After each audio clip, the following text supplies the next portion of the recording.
આજના લેક્ચરની અંદર આપણે લાસ્ટ લેક્ચરની અંદર જે કંઈ ટોપિકો ભણી ગયા છીએ એને રિલેટેડ થોડું ડીપમાં આગળ ભણવાના છે. એક તો આપણે સરેરાશ વેગ ભણી ગયા છીએ. સરેરાશ વેગ અને સરેરાશ પ્રવેગ. તો આ જે સરેરાશ વેગ છે એ આપણને ચોક્કસ સમયગાળા દરમિયાનનો આપણને વેગની માહિતી આપે છે. પ્રવેગ પણ અમુક સમયગાળા દરમિયાનની માહિતી આપે છે, પણ ક્ષણે ક્ષણે એનો વેગ કેટલો છે, પ્રવેગ કેટલો છે જાણવું હોય મિત્રો તો એની માહિતી છે એ આપણે તત્કાલીન વેગ અને તત્કાલીન પ્રવેગની મદદથી મેળવી શકીએ છીએ. આ તત્કાલીન વેગ અને પ્રવેગ મળે કેવી રીતે? તો મિત્રો, તત્કાલીન વેગ અને પ્રવેગ મેળવવા માટે પહેલા તો તમે સરેરાશ વેગ વિશે જાણો છો. સરેરાશ વેગ એટલે મિત્રો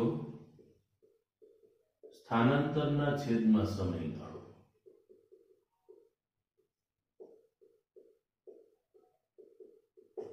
બીજી એક માહિતી એ આપણે મેળવી છે કે x વિરુદ્ધ t ના આલેખનો ઢાળ એ સરેરાશ વેગ આપે છે. હવે x વિરુદ્ધ t નો આલેખ એટલે મિત્રો સ્થાનાંતર અથવા સ્થાન વિરુદ્ધ સમયનો આલેખ આપણે કહી દઈએ તો x ને અહીંયા બતાવી દઉં છું, t સમય અક્ષ ઉપર બતાવી દઉં છું, ઉગમ બિંદુ. દાખલા તરીકે મને આલેખ છે એ આ પ્રમાણે કોઈ ગતિ કરતો સૂર્યપથ પર ગતિ કરતો કણ કે પદાર્થ હોય એનો આવો મળે છે. એ બિંદુ પાસે જ્યારે કોઈ કણ હશે અને બી બિંદુ પાસે પહોંચ્યો હશે ત્યારના એના સ્થાન અને સમય જુદા જુદા હશે. ધારો કે એ બિંદુએ પહોંચે ત્યારે એનો સમય છે એ t1 છે અને એને કાપેલું અંતર અથવા એમ કહીએ કે એક્સિસ ઉપર એનું સ્થાન y અક્ષ ઉપર એને x1 કહી દો. બી બિંદુએ જ્યારે કણ પહોંચશે ત્યારે લાગતો સમય t2 કહી દો અને એનું સ્થાન છે એને x2 કહી દઈએ આપણે. મિત્રો, આપણે આ પ્રમાણે આ બે બિંદુઓને જોડી દઈએ તો આ થીટા થશે અને આ એની સામેની બાજુ એટલે આને હું ABC નામ આપી દઉં તો આપણે આ પ્રમાણે મેળવતા હોય tan થીટા ઇક્વલ ટુ સામેની બાજુ એટલે BC, પાસેની બાજુ એટલે AC. BC મીન્સ આ તફાવત થયો. તફાવત એટલે ડેલ્ટા x થયું. એટલે અહીંયા હું લખીશ ડેલ્ટા x અને અહીંયા હું લખી નાખીશ ડેલ્ટા t. બરાબર છે? પણ આપણે ડેલ્ટા x એટલે x2 માઇનસ x1, અંતિમ સ્થાન માઇનસ પ્રારંભિક સ્થાન t2 માઇનસ t1. તો આ સમયગાળા દરમિયાનનો કણનો જે વેગ છે, આ જે આપણને વેગ મળ્યો એ સરેરાશ વેગ થયો.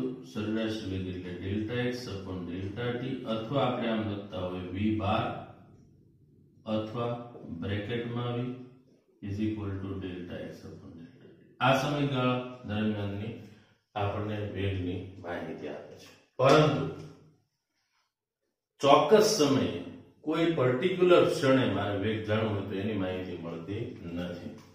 તો જે સરેરાશ વેગ છે એમાં આપણને આ જે સમયગાળો a થી b સુધી પહોંચવા માટેનો સમયગાળો છે t1 t2 વચ્ચે, એ સમયગાળો આપણે નાનો બનાવી દઈએ. જ્યારે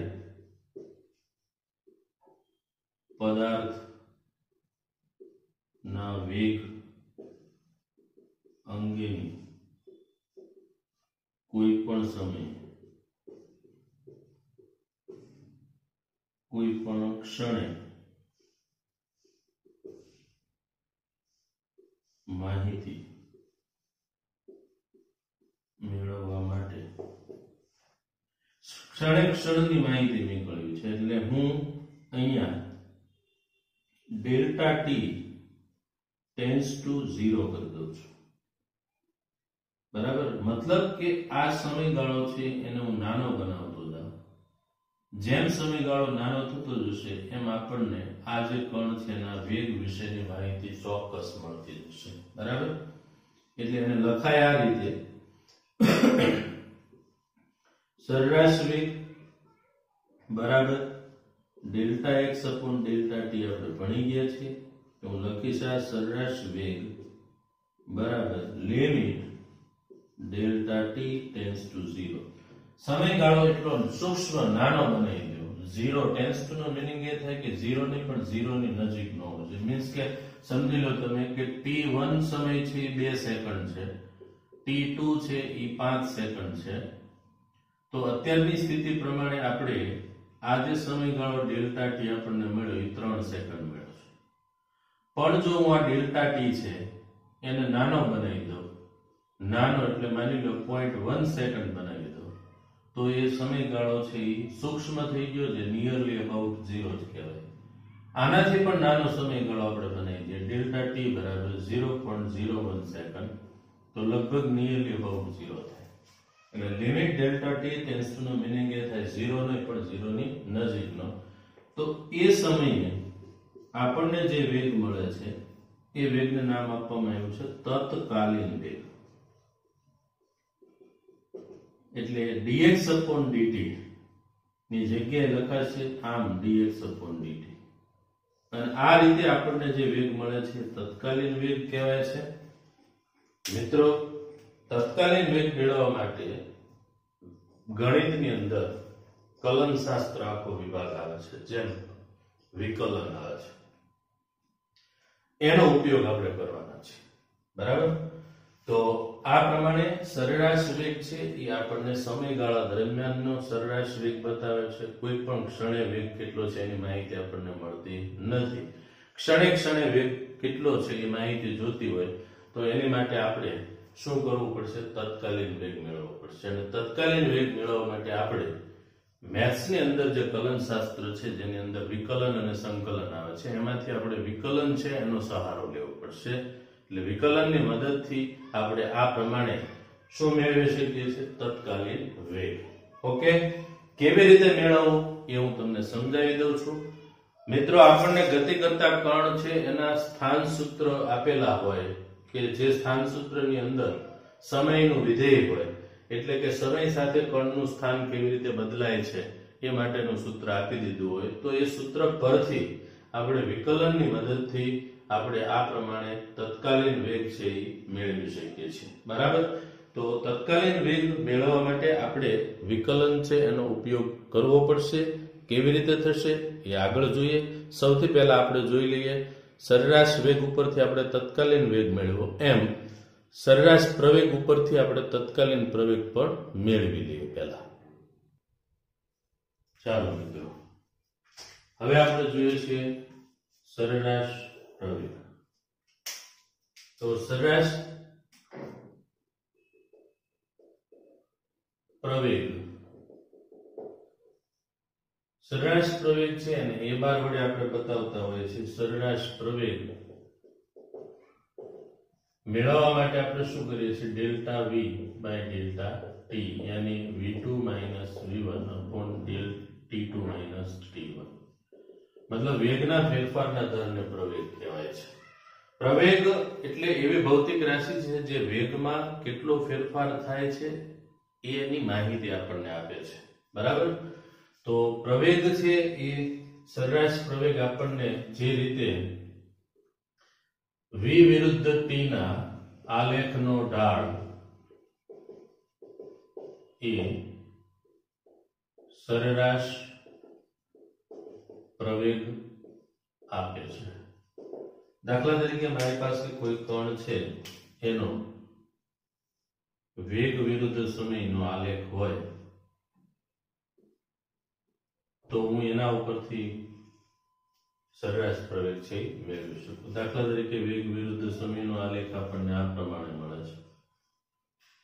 તો આપણે એવું કહી શકીએ કે ગતિ કરતો કણ છે સુરેખ પથ પર, એમાં જ્યારે એ બિંદુએ હશે ત્યારે એ સમય t1 અને ત્યારે એનો વેગ છે અને v1 કહી દો. બે બિંદુએ હોય ત્યારે એનો સમય t2 હોય તો એ વખતે એનો વેગ છે એ v2 થઈ ગયો. મિત્રો આ જે અક્ષ છે જે આપણે દોરેલી છે OA અથવા OB એને x અક્ષ સાથે બનાવેલો ખૂણો સમક્ષિતિજ સાથે એને થીટા કહીએ. હવે આ બિંદુને આપણે જોડી દઈએ અને જ્યાં બંને બિંદુને આપણે જોડીએ છીએ ત્યાં હું C નામ આપી દઉં તો આ ખૂણો થીટા જ થશે. તો આ એની સામેની બાજુ થઈ. સામેની બાજુ એટલે આપણે કહી શકીએ ડેલ્ટા V, આ બાજુની એટલે ડેલ્ટા T તફાવત થયો. મતલબ tan theta is equal to delta V upon delta T થયો. એટલે કે tan theta મતલબ ઢાળ થઈ ગયો, delta V by delta T થઈ ગયું. ઢાળ એટલે આપણને ખબર છે કે આને સરેરાશ પ્રવેગ કહેવાય, એટલે આપણને આ જે મળ્યું એ સરેરાશ પ્રવેગ કહેવાય. મિત્રો પણ આ સમયગાળા દરમિયાનનો સરેરાશ પ્રવેગ મળ્યો. હવે જે તે ક્ષણે આપણે પ્રવેગ જોતો હોય તો જે રીતે આપણે અહીંયા કોઈ પણ ક્ષણે પદાર્થના પ્રવેગની માહિતી મેળવવા માટે માહિતી મારે જોતી છે, ક્ષણે ક્ષણે જોતી છે. પહેલી સેકન્ડે કેટલો પ્રવેગ, બીજી સેકન્ડે કેટલો પ્રવેગ છે, 0.1 સેકન્ડે કેટલો છે. તો એની માટે મારે સમયગાળો જે ડેલ્ટા T ટેન્સ ટુ છે એ નાનો કરવો પડે, સૂક્ષ્મ કરવો પડે. તો અહીંયા આ પ્રમાણે આપણે લખીએ સરેરાશ પ્રવેગ બરાબર limit delta T tense two 0, એટલે કે સમયગાળો એટલો સૂક્ષ્મ રાખો, 0 ની પણ 0 ની નજીક. તો delta V by delta T આપણને જે પ્રવેગ આપશે એ પ્રવેગ dV બાય dt, જેને આપણે કહેશું તત્કાલીન પ્રવેગ. એટલે આ જે છે એ તત્કાલીન પ્રવેગ આપે છે.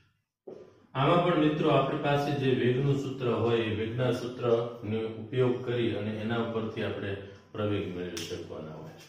એટલે અહીંયા આપણે જો આ આલેખ છે એની અંદર A અને B બિંદુને એકબીજાની ખૂબ નજીક લાવીએ એટલે સમયગાળો પણ નાનો થાય, અથવા સમયગાળો નાનો કરી દો તો જે તે ક્ષણે આપણને એના પ્રવેગની માહિતી મળે એને તત્કાલીન પ્રવેગ કહેવાય. અને જે તત્કાલીન પ્રવેગ છે એ કોઈ પણ પર્ટિક્યુલર ક્ષણે સરેરાશ પ્રવેગ અને તત્કાલીન પ્રવેગના મૂલ્ય સમાન હશે. બરાબર?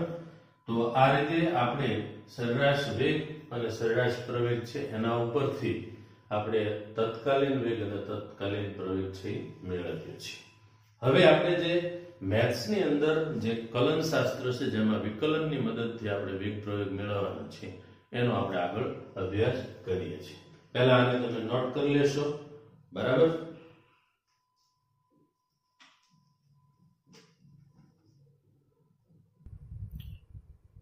ચાલો મિત્રો, આ ટોપિક છે એને સારી રીતે સમજવા માટે આપણે એક ઉદાહરણ લઈએ. આમે અહીંયા એક્ઝામ્પલ લીધું છે, એક્સ્ટ્રા છે, પછી આના જેવા આપણે પ્રેક્ટિસ કરવાના છે.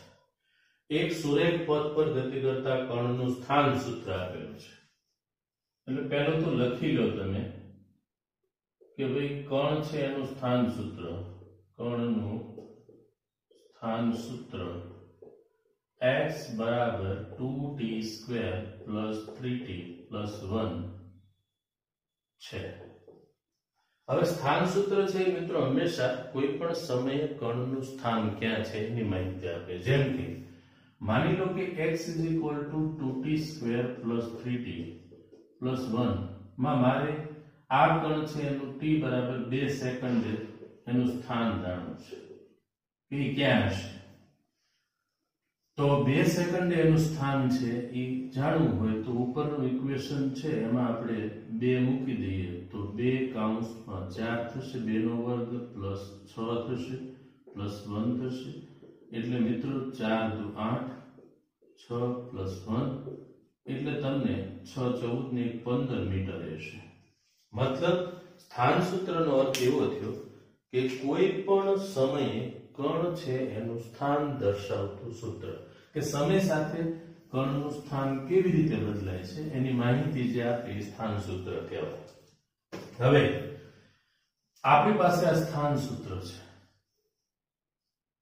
સૌથી પહેલી કેલ્ક્યુલેશન આપણે કરવાની છે t બરાબર 0 થી t બરાબર 2 સેકન્ડ દરમિયાન સરેરાશ વેગ અને સરેરાશ પ્રવેગ મેળવો. તો સૌથી પહેલા t બરાબર 0 થી t બરાબર 2 સેકન્ડ દરમિયાન સરેરાશ વેગ. આ સરેરાશ વેગ એટલે મિત્રો તમને ખ્યાલ છે કે સરેરાશ વેગ બરાબર delta x upon delta t થયું, યાની x2 minus x1 upon t2 minus t1 થયું. હવે આટલી માહિતી આપણી જોડે છે, તો x2 અને x1 કેવી રીતે મેળવવા? તો સૌથી પહેલા આપણે x2 અને x1 મેળવીએ. એટલે હું પહેલા અહીંયા x1 મેળવું છું. આ અત્યારે જે શરૂઆત છે એટલે આ બધી પ્રોસીજર કરું છું, બાકી આની જરૂરિયાત નથી. x1 મેળવવા માટે સ્થાન સૂત્રમાં t બરાબર 0 મૂકતા, તો x1 બરાબર સ્થાન સૂત્રમાં t ની કિંમત 0 મૂકી દે એટલે 2 0 નો વર્ગ 3 0 પ્લસ 1, યાની x1 બરાબર 1 મીટર થયું. બરાબર. હવે આપણે x2 મેળવી લઈએ. x2 મેળવવા માટે તો x2 મેળવવા માટે જે સ્થાન સૂત્ર છે એ સ્થાન સૂત્રમાં t બરાબર 2 સેકન્ડ મૂકી દઈએ. તો x2 is equal to 2 value મૂકશું. સૂત્ર જુઓ, 2 કૌંસમાં 2 નો વર્ગ એટલે 4 પ્લસ 3 કૌંસમાં 2 પ્લસ 1 એટલે x2 ઇક્વલ્સ ટુ 4 into 2 એટલે 8 થઈ ગયું, 3 into 2 એટલે 6 થઈ ગયું, આ 1 એટલે x2 આપણને મળી ગયા 15 મીટર. ચાલો, હવે x2 ને x1 મળી ગયા એટલે આપણને સરળતાથી બાકીની જે ભૌતિક રાશિ મેળવવાની છે, જેમાં આપણે મેળવવાનો છે સરેરાશ વેગ. તો સરેરાશ વેગ બરાબર x2 minus x1 upon t2 minus t1. સરેરાશ વેગ એટલે વિભાર થઈ ગયો. x2 એટલે આપણી પાસે 15 છે, x1 એટલે આપણી પાસે 1 છે, t2 minus t1 2 minus 0 v bar equals to 15 minus 1 એટલે 14 ભાગ્યા 2 એટલે v 7 મીટર પર સેકન્ડ મળી ગયો. તો આપણને સરેરાશ વેગ મળી ગયો છે. બરાબર. હવે આગળની જે ભૌતિક રાશિ છે એ ભૌતિક રાશિ એટલે બીજું આપણે શોધવાનું છે સરેરાશ પ્રવેગ. સરેરાશ પ્રવેગ તમારે મેળવવો મિત્રો. તો સરેરાશ પ્રવેગ મેળવવા માટે આ પ્રમાણે આપણે ચાલશું. સરેરાશ પ્રવેગ. સરેરાશ પ્રવેગ એટલે a બાર થયું, delta v upon delta t થયું, એટલે કે a બાર બરાબર v2 minus v1 upon t2 minus t1. આપણને એમ થાય કે આ v2 ને v1 કેવી રીતે મળશે? તો મિત્રો આપણી પાસે સ્થાન સૂત્ર છે, કર્ણનું સ્થાન સૂત્ર x બરાબર 2t square plus 3t plus 1 નું t ની સાપેક્ષે વિકલન કરો. હવે વિકલન કરવું એનો અર્થ એવો થાય કે મિત્રો x અને t નો આલેખ હતો, એમાં dx upon dt આપણે મેળવ્યું, એટલે સૂક્ષ્મ સમયમાં ફેરફાર સાથે x માં કેવો ફેરફાર થાય છે, એટલે t ની સાપેક્ષે x માં શું ફેરફાર થાય છે. તો મિત્રો નું વિકલન કરવું એટલે અહીં લખાશે આવું dx upon dt. હવે વિકલન કેવી રીતે કરવું? તો આ જે ઘાત છે ને આગળ લઈ જવાની, એટલે આગળ ગુણાકારમાં જશે. એટલે મિત્રો વિકલન માટે હંમેશા યાદ રાખજો, ઘાત હોય એટલે આગળ લઈ જવાની અને એક ઘાત ઘટાડી દેવાની છે, એટલે 2 આગળ આવશે એટલે 4 થશે, એક ઘાત ઘટે એટલે 2 માંથી 1 ઓછી કરો તો 1 વધશે, પ્લસ t ની 1 ઘાત છે આગળ લઈ જાય એટલે 3, એને ગુણે 1 એટલે t ની 0 ઘાત થઈ જશે, અને છેલ્લું પદ જે છે +1 એમાં તો કોઈ t છે નહીં એટલે અચળ પદ કહેવાય. છેલ્લું પદ છે એ સમય સાથે બદલાતું નથી, માટે અચળ પદ હોય એનું વિકલન શૂન્ય થઈ ગયું. તો મિત્રો આ જે મળ્યું એ વેગનું સૂત્ર મળ્યું કહેવાય. વેગનું સૂત્ર એટલે 4t + 3, જે કણના વેગનું સૂત્ર છે. જે કણના વેગનું સૂત્ર છે. મતલબ કણના વેગની માહિતી છે એ જુદા જુદા સમયે આપણને આ સૂત્ર દ્વારા મળે કે ભાઈ પહેલી સેકન્ડે એનો વેગ કેટલો હશે, બીજી સેકન્ડે કેટલો હશે. હવે આપણે જે મેળવવાનો છે સરેરાશ પ્રવેગ મેળવવાનો છે. તો મિત્રો જે ઉપરનું વેગનું સૂત્ર છે, હવે આપણે સરેરાશ પ્રવેગ મેળવવા માટે એટલે સરેરાશ પ્રવેગ મેળવવા માટે વેગના સૂત્રમાં t = 0 થી t = 2 સેકન્ડ મૂકતા. તો સૌથી પહેલા આપણે v1 મેળવીએ. હવે v1 તમારે મેળવવું છે મિત્રો. તો v1 મેળવવા માટે શું કરશું આપણે? તો કે વેગનું સૂત્ર છે, વેગના સૂત્રમાં t = 0 મૂકતા. તો ઉપરના સમીકરણમાં v1 = t ની કિંમત 0 મૂકશું એટલે 3 મીટર/સેકન્ડ આવી ગયું છે. બરાબર. તો આ આપણને 0 સમયનો એનો વેગ મળી ગયો છે. બીજું v2 મેળવી લઈએ. એટલે v2 મેળવવા માટે શું કરવું પડશે આપણે પ્રક્રિયા? તો કે v2 મેળવવા માટે આપણે વેગના સૂત્રમાં t = 2 સેકન્ડ મૂકી દઈએ. તો t ની કિંમત 2 મૂકી દઈએ એટલે v2 મળે. v2 મેળવવા માટે t ની 2 કિંમત મૂકશું એટલે 4 કૌંસમાં 2 + 3 4 × 2 = 8 + 3 એટલે કેટલા થશે ટોટલ? તો કે 11 થશે. એટલે v2 = 11 મીટર/સેકન્ડ થયો. હવે મિત્રો આપણે સરેરાશ પ્રવેગ મેળવીએ. સરેરાશ પ્રવેગ બરાબર v2 - v1 t2 - t1. v2 એટલે આપણે મેળવ્યા 11, v1 એટલે આપણી પાસે છે 3 અને t2 - t1 એટલે 2 - 0. અહીંયા વધ્યા 8, અહીંયા વધ્યા 2. તો સરેરાશ પ્રવેગ આપણને મળી ગયો છે 4 મીટર/સેકન્ડ. ચાલો સરેરાશ પ્રવેગ આવી ગયો, વેગ પણ આવી ગયો. જોઈ શકો મિત્ર, સરેરાશ વેગ અને પ્રવેગ બંને અલગ છે. અહીંયા આપણે વેગ મેળવ્યો છે, અહીંયા આપણે પ્રવેગ મેળવ્યો છે. હવે આપણે આગળ જે અભ્યાસ કરવાનો છે એ આના ઉપરથી આપણે જે કંઈ આપણી પાસે સ્થાન સૂત્ર છે એના ઉપરથી તત્કાલીન પ્રવેગ મેળવવાનો છે. તો સૌથી પહેલા આને મિત્રો નોટ કરી લેશો, પછી આપણે આગળ t = 1 સેકન્ડે એના તત્કાલીન વેગ અને પ્રવેગ મેળવીએ. બરાબર.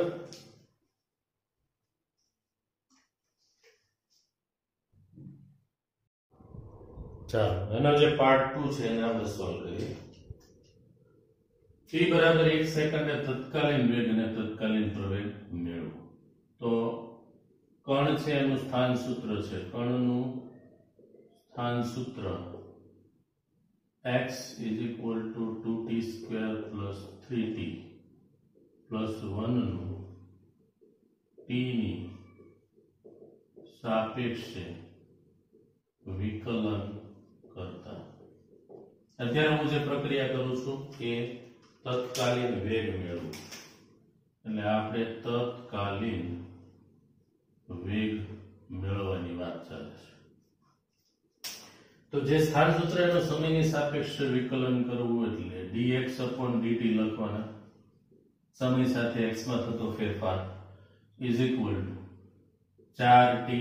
ઘાત હોય આગળ જાય એટલે 2 × 2 4, 1 ઘાત ઘટે એટલે t ની 2 ઘાત હતી 1 ઘટાડી દેશું એટલે 1 વધશે પ્લસ.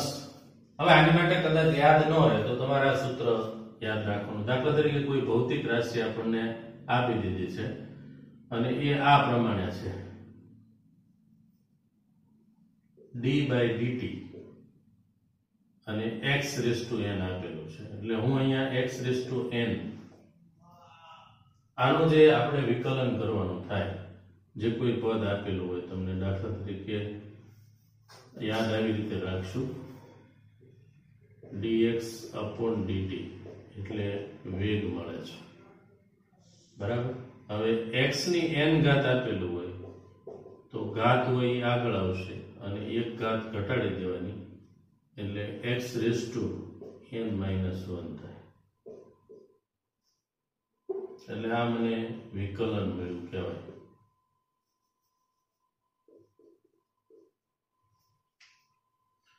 તો અહીંયા 3 into t, t ની કેટલી ઘાત છે? એક આગળ આવશે 3, એક ઘાત ઘટાડી દઈએ એટલે t ની 0 ઘાત થઈ જાય. 0 ઘાત એટલે 1 થઈ જાય. મિત્રો લખવાની જરૂર નથી. છેલ્લા પદમાં t નથી તો એ અચળ પદ કહેવાય, એનું વિકલન શૂન્ય થાય. એટલે વેગ બરાબર 4t plus 3 થયું. આ વેગનું સૂત્ર મળ્યું, જે કણના વેગનું સૂત્ર છે. હવે મારે તત્કાલીન વેગ જોતો હોય તો કયા સમયે જોતો હોય? તો કે t બરાબર 1 સેકન્ડે તત્કાલીન વેગ મેળવવા માટે ઉપરના સૂત્રમાં t બરાબર 1 સેકન્ડ મૂકી દો તો v બરાબર 4 કૌંસમાં 1 plus 3, તો v is equal to 7 metre પર સેકન્ડ. હવે બીજી જે ભૌતિક રાશિ આપણે મેળવવાની છે એ છે તત્કાલીન પ્રવેગ. તો તત્કાલીન પ્રવેગ, તત્કાલીન પ્રવેગ તમારે મેળવવો હોય તો કણના વેગનું સૂત્ર લખો. કણના વેગનું સૂત્ર v બરાબર 4t plus 3 નું t ની સાપેક્ષે વિકલન લેતા. એટલે અહીં લખાશે dv by dt બરાબર. આનું વિકલન ફરીથી કરવાનું છે. ઘાત હોય આગળ આવે એટલે એક ઘાત છે એની આગળ આવશે 4, એક ઘાત ઘટાડી દઈએ એટલે t ની 0 ઘાત થઈ ગયું. 3 માં પાસે t છે જ નહીં એટલે એનું 0 થઈ ગયું. dv by dt એટલે પ્રવેગ કહેવાય, એટલે 4 મીટર પર સેકન્ડ સ્ક્વેર. હવે આમાં સમય નથી. આનો અર્થ એવો થયો કે પહેલી સેકન્ડે જે કણનો પ્રવેગ હશે એ અચળ થઈ ગયો. એટલે t બરાબર પહેલી સેકન્ડે કણનો પ્રવેગ 4 મીટર પર સેકન્ડ સ્ક્વેર હશે. આ સૂત્રમાં t આવતો જ નથી એટલે t ની કિંમત મતલબ નથી આવતો, એનો અર્થ એવો કે આ પદ અચળ થઈ ગયું. એટલે કણનો પ્રવેગ સમય સાથે બદલાતો નથી, મતલબ પ્રવેગ અચળ રહે છે. એટલે આવા પ્રકારની જે ગતિ હોય એને અચળ પ્રવેગી ગતિ કહેવાય. બરાબર. તો આ રીતે આપણને જે મળ્યો છે એ પ્રવેગ મળ્યો, એ તત્કાલીન પ્રવેગ મળ્યો. હવે તમે જુઓ મિત્રો, સરેરાશ વેગ આપણે મેળવ્યો, પ્રવેગ મેળવ્યો, 7 અને 4 મળ્યા છે. તત્કાલીન વેગ મેળવ્યો એ 7 મળ્યો. તત્કાલીન પ્રવેગ છે આપણને એ પણ કેટલો મળે છે? આપણને 4. તો બે સરખા મળે છે. એટલા માટે સરખા મળે છે કે ભાઈ અહીં સમયગાળો છે એ કેવો છે? ખૂબ નાનો છે. જો 0 થી 10 સેકન્ડ લીધું હોત તો આ જવાબ અને આ જવાબ બે મેચ ન થાય, મતલબ બે સરખા ન મળે. આનો અર્થ એવો હતો જેમ સમયગાળો નાનો કરીએ એમ સરેરાશ વેગ અને તત્કાલીન વેગ, સરેરાશ પ્રવેગ અને તત્કાલીન પ્રવેગ છે એ એકબીજાની ખૂબ નજીક આવે એટલે કે એક સરખા મળે છે. મતલબ સૂક્ષ્મ સમયગાળાએ આપણને મળતો સરેરાશ પ્રવેગ કે તત્કાલીન પ્રવેગ બે સરખા હોય. બરાબર. તો આ રીતે આપણે કોઈ પણ એક્ઝામ્પલ આપેલો હોય એની મદદથી આ પ્રમાણેની કેલ્ક્યુલેશન કરી અને તત્કાલીન વેગ, સરેરાશ વેગ, તત્કાલીન પ્રવેગ, સરેરાશ પ્રવેગ મેળવી શકીએ છીએ. બરાબર. તો આને મિત્રો નોટ કરી લેશો. આની માટેના પ્રેક્ટિસ માટેના જે એસાઇનમેન્ટ છે એ હું તમને પીડીએફ ફાઇલ છે એ તમારા WhatsApp ની અંદર મોકલી આપીશ. એની તમારે પ્રેક્ટિસ કરવાની છે. એમાં આ જ ટાઈપના એક્ઝામ્પલ હશે. ખાસ તો વિકલનની માહિતી તમને ખબર પડવી પડે કેવી રીતે વિકલન થશે. બરાબર. તો આ પ્રમાણે આપણે સરેરાશ વેગ, સરેરાશ પ્રવેગ, તત્કાલીન વેગ અને તત્કાલીન પ્રવેગ મેળવી શકીએ છીએ. ઓકે. ફરી પાછા આપણે નેક્સ્ટ ટાઈમ મળશું. બીજી એક માહિતી તમને મારે ખાસ આપવાની મિત્રો કે x નું સૂત્ર આપેલું સ્થાન સૂત્ર એનું તમે પહેલી વખત વિકલન કરો છો એટલે ઉપર એક ડોટ કહેવાય. એક ડોટ અથવા તમે dx/dt લખી શકો. હવે આ જે ઇક્વેશન છે એનું ફરીથી વિકલન કરો એટલે x ડબલ ડોટ કહેવાય અથવા તમે અહીંયા લખી શકો છો કે dv/dt. તો એ આપણને પ્રવેગ આપે છે અને આ જે આપણને આપે છે એ વેગ આપે છે. એટલે મતલબ x નું એક વખત વિકલન કરવાથી વેગ મળે, x નું બે વખત વિકલન કરવાથી પ્રવેગ મળે છે. બરાબર? એટલે વેગ મેળવવો હોય તો તમારે સ્થાન સૂત્ર જે આપેલું એનું સમયની સાપેક્ષે એક વખત વિકલન કરશો એટલે વેગ મળશે. એમાં કોઈ પણ સમયે તમારી પાસે સરેરાશ વેગ કે સરેરાશ પ્રવેગ માંગ્યો હોય તો જે તે સમયે આપણે સમજી જવાનું સરેરાશ વેગ છે તો x ના ઇક્વેશનમાં કિંમતો મૂકી જે સમયગાળા દરમિયાન માંગ્યો મેળવી શકાય. તત્કાલીન વેગ માંગ્યો તો વિકલન કરીને મળશે. બરાબર? આ રીતે આપણે મેળવી શકીએ. ઓકે, તો આને નોટ કરી લેશો. ફરી પાછા આપણે નેક્સ્ટ ટાઈમ મળશું નેક્સ્ટ લેક્ચરની અંદર.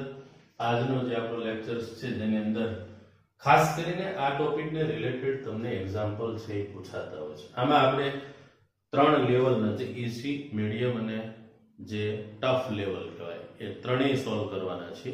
નેક્સ્ટ ટાઈમ આપણે વધારે પ્રેક્ટિસ કરશું. ઓકે, નોટ કરી લેશો. Thank you.